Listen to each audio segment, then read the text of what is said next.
So ayan, nandito tayo ngayon, makakasama natin ang first ever Mr. International Philippines Philcom KSA 2023, Kenzo Reynald Kiambao. Kamusta, Kenzo?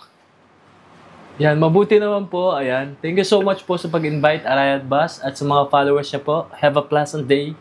So, kamusta naman yung trabaho mo ngayon? Ayun po, sobrang blessed po. At very thankful po and grateful kasi nga po may bago na akong work. Ayan. Congratulations. Congratulations, may bago siyang work. Ayan. Kasi kaka-resign ko lang po doon sa dati kong company. Ayan. Na-transfer na po ako sa bagong trabaho at local release. Yan. Thank you kay Lord. Congratulations. As a customer service officer po, ayan. Yung bago mong trabaho. Yung bago kong trabaho. Which is napakalayo dun sa dati kong work. Ano ba yung dati mong work pala? Yung recent ko is yung visual merchandiser. Yan. Huwag nang sabihin siguro. Oo nga, no? Okay. So, mag-i-start ka pa lang after nitong vacation ng Eid, no? Ngayon po, ayan. Monday, no? Ay, Sunday. Ngayon po, bakasyon. Ngayon, inintay ko na lang po yung yung starting day. Yung starting day. Yun na lang po yung kulang. Kasi siguro, dahil Eid, Ramadan, yun, enjoy lang din muna. Kenzo, tell us about who's Kenzo bilang isang OFW. Ayun, bilang OFW po, ako po ay talagang nagsisikap at talagang ginagawa po yung best ko para sa aking pamilya. Hindi lang po para sa aking sarili, kundi sa aking mga mahal sa buhay. Lalong-lalo na yung aking mama, especially yung aking buong pamilya. Dahil ako po yung breadwinner. So, kailangan ko talagang magsikap at gawin po ang lahat para magtagumpay sa buhay. Yan. Kailan ba kayo magkakapatid? Actually, dalawa lang kami ng ate ko. Yan. At meron din ako mga step-sisters and brothers sa mama and papa ko. Ayan. Kami yung unang pamilya, so ako yung bunso, tapos may ate ako. Ilang taong ka nang nagtatrabaho sa Saudi naman? Ayan, 9 years na ako nagtatrabaho dito sa Saudi Arabia. Ayan. At hindi talaga natitinag. Nandito pa rin ako. Ayan, nananatili pa rin strong at matibay yan bilang OFW. Di ba, bago ka pumunta ng Saudi na gano'n ka, no, yung extra sa mga movies, no? Yes, yes. At isa sa nakita kong pinost mo kay yung Miss Gloria Romero. Yes. Ikwento mo nga sa amin paano yung Miss Gloria Romero. Yan, syempre, yung makasama mo si Miss Gloria Romero, isang karangalan po yun. Nakaka-proud kasi syempre, she is a veteran actress and I think she is the Queen of Philippine Cinema. Yes, the Queen of Philippine Cinema. That's why I'm very proud and syempre, sobrang excited ako nung that time na maka-work siya. Kahit na extra lang ako. Ayun, ang importante, nakasama ko siya, nakapagpa-picture ako, nakapagkwentuhan, yan, nakapag-banding. Ayun, napakabuti kasi ni Miss Gloria Romero eh. Wala siyang pinipiling tao. Basta lahat, very approachable siya sa lahat. Yan, saka napakabait niya. Kaya naman siya yung karamihan, tinitingala ng mga artista. Yan. Yung mga pag-extra mo, nasundan pa noon pa ba?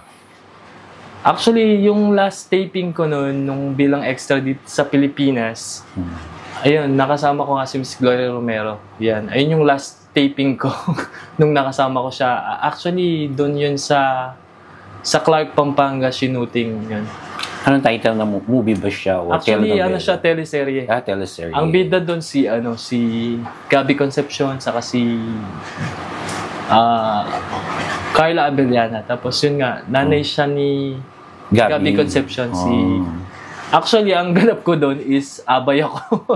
Sa isang kasal? Ayan, abay ako sa kasal nila Gabby. Tapos yun, anak si Gabby ni Miss Gloria Rivera. Yeah. Then after that, nag-decide ka ng mag-abroad, no? Yo, nag-decide na ako mag-abroad noon. Actually, nag-work pa ako noon bago ako mag-decide na mag-abroad. Yun, yung ang huling work ko sa Pinas is yung sa watch, yung Timex. Sa Timex, no? Oo. So, yung first ano mo sa Saudi, ikwento mo yung experience mo. Oo. Siyempre yung siyempre yung kapag unang experience mo dito, unang salta mo dito sa Saudi Arabia, yung parang siyempre takot ka, no? yung ganong pag-iisip. Siyempre, alam mo yung Saudi, yung parang napaka-disiplinadong bansa. Yung parang ang daming bawal. Oo. Yung siyempre, matatakot ka talagang gumawa ng mga kasalanan o yung mga pagkakamali. Kasi, which is, yun, maganda yun. Para sa ating kapakanan, sa ikabubuti natin. Kaya yun, yung mga natutunan ko dito, which is, lalo ako naging better version of myself, yan. Dahil sa mga batas dito, sa mga alituntunin, yun, na kailangan sundin.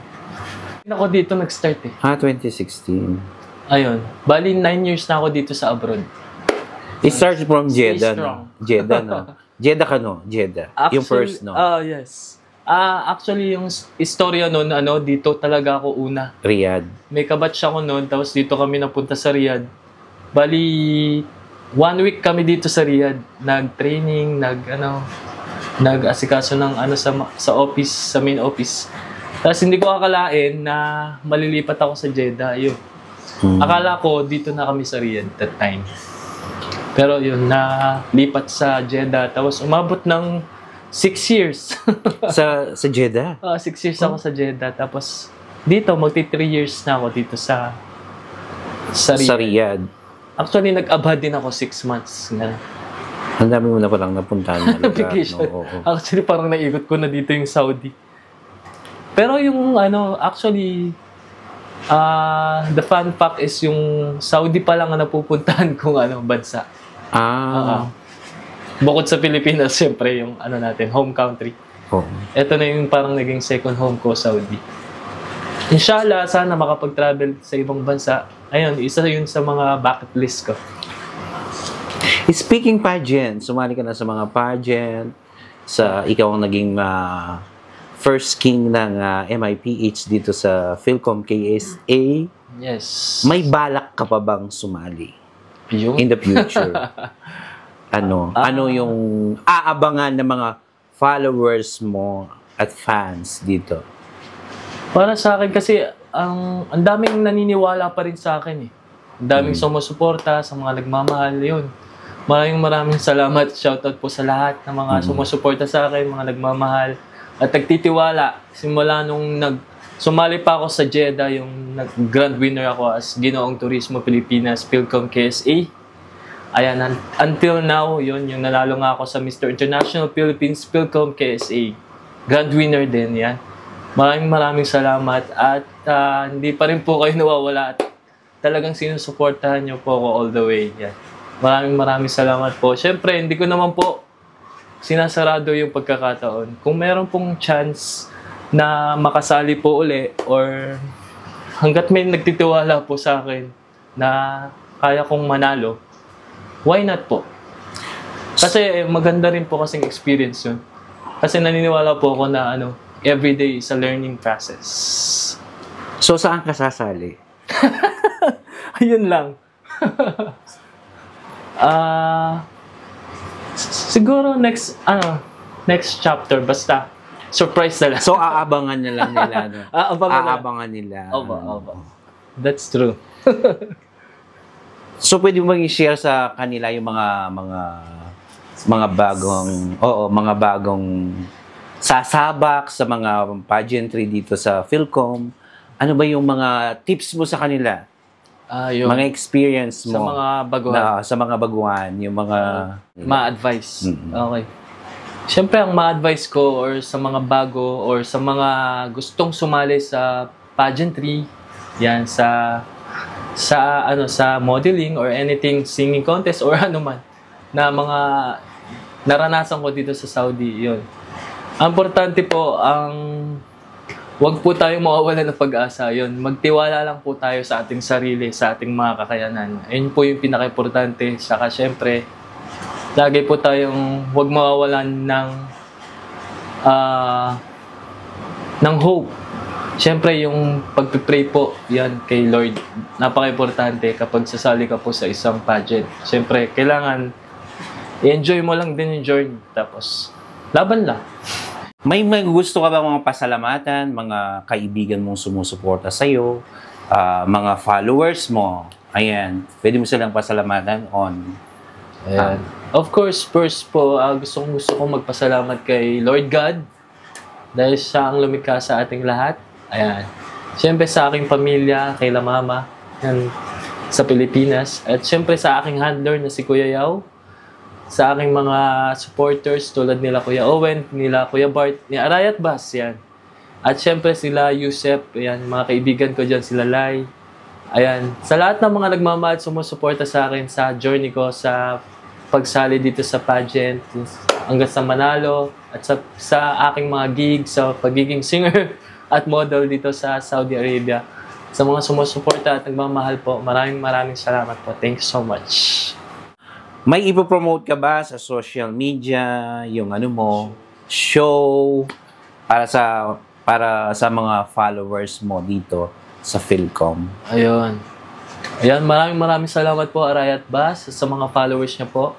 At sa mga nanonood po ngayon, ayan, maraming salamat po. Sana i-follow nyo lang po ako sa aking social media accounts. Yan, sa Facebook po, Kenzo Reynold Kiambao. Yan. Ganun din po sa Instagram, TikTok, and also sa aking mga gig. Yan. Yan. I-ano nyo lang po ako, supportahan nyo lang po ako. Yan, makikita nyo po ako at mapapanood sa Halo Restaurant.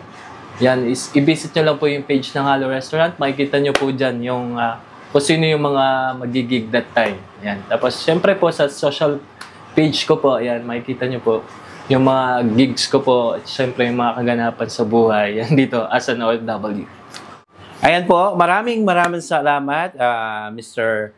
Kenzo Reynold Kiambao, ang first ever Mr. International Philippines Philcom KSA 2023 Grand Winner. Thank you!